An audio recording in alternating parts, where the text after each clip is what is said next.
Hello అండి, మరొక mini వ్లాగ్తో మీ ముందరకు వచ్చేసినాను. అందరూ ఎలా ఉన్నారు? బాగున్నారా? నేనైతే బాగున్నాను.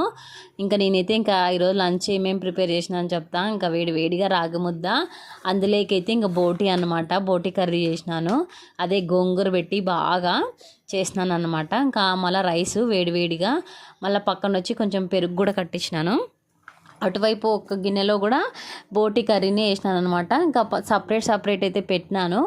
గంటలు ఎక్కువ పెట్టడం వల్ల చెడిపోతుంది అన్న ఉద్దేశంతో అయితే నేనైతే సపరేట్ అయితే పెట్టినాను అనమాట.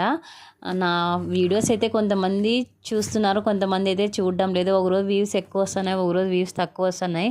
ప్లీజ్ ఫ్రెండ్స్, అందరూ దయచేసి నాకు హెల్ప్ చేయండి. నెక్స్ట్ పొద్దునే నేనేం తినలేదనమాట. అందుకే అన్నం ఉంచుకొనేసి అయితే మధ్యాహ్నం 12 గంటలకి కొంచెం గంజిలాగా అన్నం వేసుకొని ఉప్పు వేసుకొని తిన్నాను. సూపర్ టేస్ట్ ఉంటుంది దీంట్లో ఎర్రగడ్డ వేసుకుంటే. నా వీడియో మీకు నచ్చితే లైక్ చేయండి.